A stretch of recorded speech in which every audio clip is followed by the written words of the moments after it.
Halo, ketemu lagi dengan saya. Kali ini saya ingin sharing suatu artikel yang ditulis oleh seorang profesor di Amerika mengenai transmisi virus COVID-19.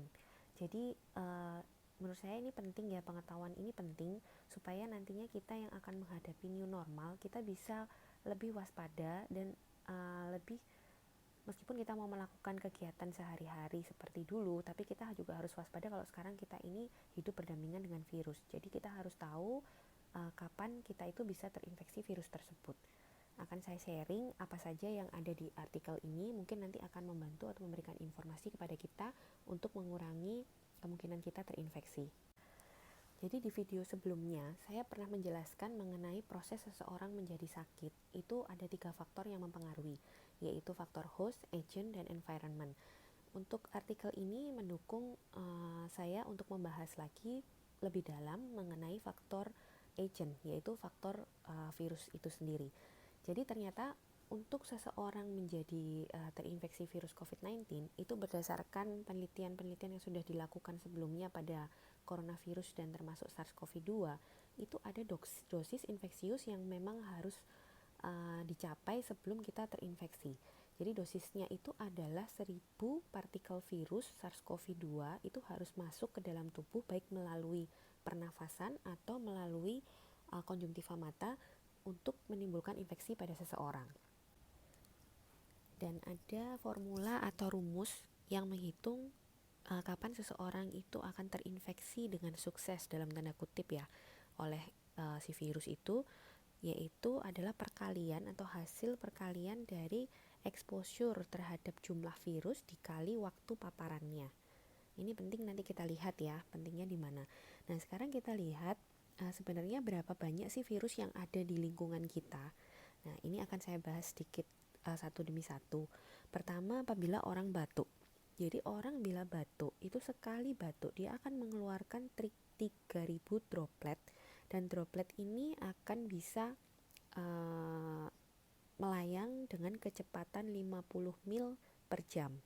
Dan dropletnya biasanya ukurannya besar dan cepat jatuh ke tanah, itu kalau batuk. Kalau bersin, sekali bersin itu mengeluarkan 30.000 droplet, di mana droplet ini dapat bergerak dengan kecepatan 200 mil per jam, tetapi droplet hasil dari bersin ini ukurannya kecil, tapi dia bisa melayang lebih lama dan bisa menempuh jarak lebih jauh daripada orang batuk. Dan apabila orang itu terinfeksi, droplet dari satu kali batuk atau satu kali bersin itu berisi sekitar 200 juta partikel virus yang akan dikeluarkan ke lingkungan di sekitarnya. Itu bila batuk dan bersin.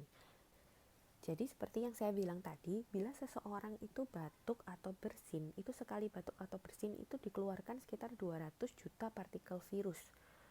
Dan bayangkan, bila Anda berbicara dengan orang itu face to face, sedang berbicara, sedang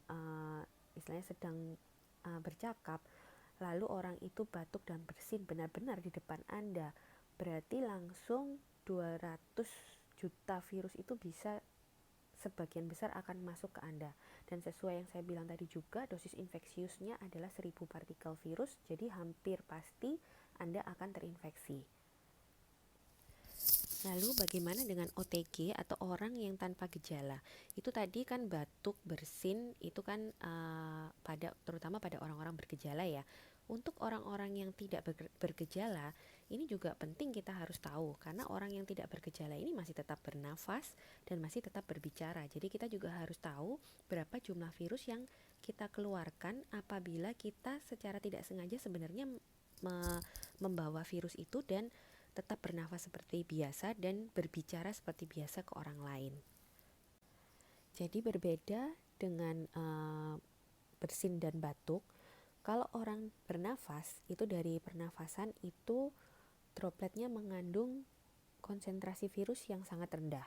Ini memang belum ada penelitian pada SARS-CoV-2, tapi dari penelitian influenza yang dulu itu dikatakan bahwa satu kali orang bernafas, orang yang terinfeksi influenza bernafas, itu sekali nafas dia mengeluarkan sekitar 20 sampai 30 partikel virus yang infeksius per menit. Dan berdasarkan rumus yang tadi juga, bila dengan pernafasan yang biasa, dikatakan tadi kan sekitar 20 partikel virus per menit akan dikeluarkan di lingkungan itu ya. Jadi apabila Anda masuk ke situ, itu butuh waktu sekitar 50 menit untuk mencapai konsentrasi atau jumlah 1000 tadi. Jadi bila Anda ada di dalam ruangan itu, meskipun orang tersebut tadi hanya bernafas seperti biasa, tidak batuk, tidak bersin, tetapi tiap bernafas dia mengeluarkan 20 partikel virus. Jadi kalau ada di situ dalam satu ruangan dengan orang itu dalam waktu 50 menit, berarti sudah ada 20 kali 50 partikel virus yang masuk ke tubuh Anda, cukup untuk membuat Anda juga terinfeksi. Nah, bagaimana dengan berbicara? Jadi, berbicara itu dikatakan mengeluarkan droplet yang berisi virus partikel 10 kali lipat lebih banyak daripada bernafas seperti biasa. Seperti tadi yang saya bilang, pada saat bernafas biasa, orang yang terinfeksi ini kan mengeluarkan sekitar 20 partikel virus. Berarti kalau dia berbicara, itu dia berarti mengeluarkan 200 partikel virus per menit.